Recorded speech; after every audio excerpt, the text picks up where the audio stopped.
Hi there, I'm Tony van Sittert. I'm a certified hypnotist, and I often get asked the question, can I be hypnotized to lose weight?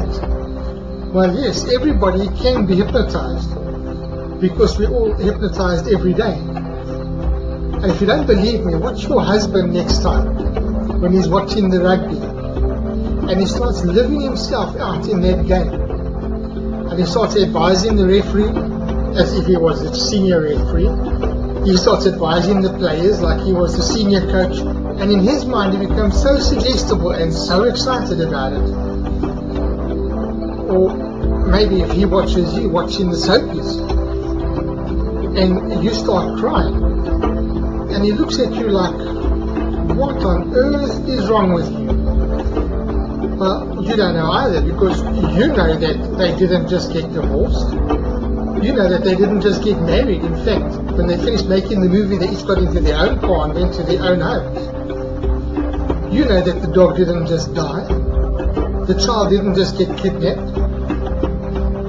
So what are you crying for? Well, you see, you became suggestible.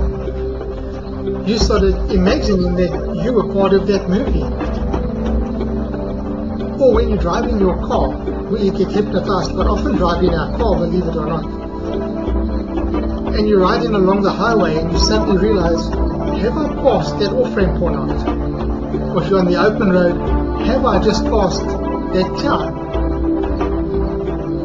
Because you were in a state of hypnosis, although you don't realize it, because you were still aware of everything happening around you.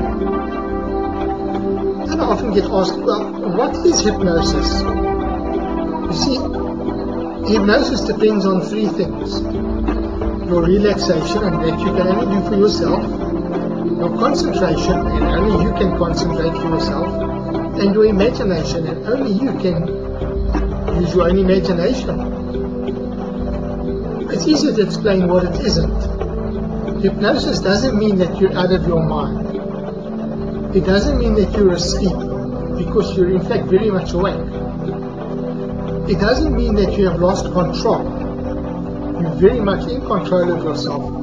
And under hypnosis, you will never do anything that is against your morals. If you watch people on a stage show, they know exactly what's going on, but they've allowed themselves to become suggestible. And so they follow the instructions that are given to them. Let me give you a demonstration of what hypnosis is like. You know those sour worms that the children eat? I want you to imagine that there's one in your hand, and that you can feel the jelliness.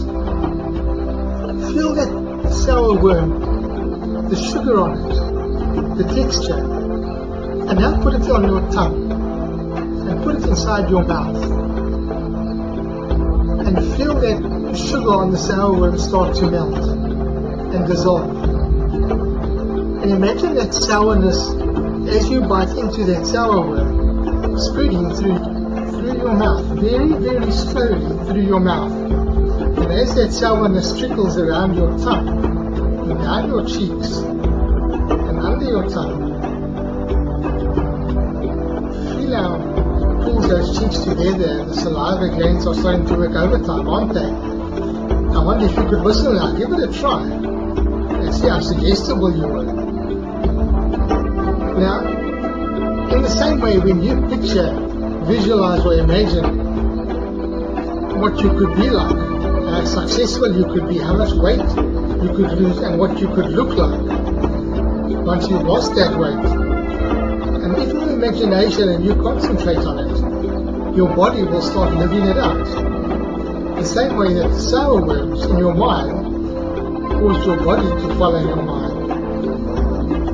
Now let me explain to you, give you a demonstration about what suggestibility is. I'd like you to take your fingers and just do this with them, about maybe 2 centimeters apart, and I want you to focus on that gap in between them. Focus on that gap and then close your eyes. And while you concentrate on thinking of that gap in between them, I want you to imagine that there are magnets in between them. Magnets in your fingertips. those magnets are pulling each other towards each other. Those fingers are pulling and pulling towards each other because those magnets are so attracted to each other. And to make things worse, a friend of yours has just started winding a very thick, strong elastic around your fingers. And you'll notice if you open your eyes now that your fingers have moved closer together. Maybe they've moved a lot, or maybe they've moved a little. Maybe they moved fast, maybe they moved slow. We each respond in our own way. But the fact is that when I started mentioning that there was magnets in your fingers, and then to make it worse, when I started saying there's an elastic band around your fingers, those fingers started moving because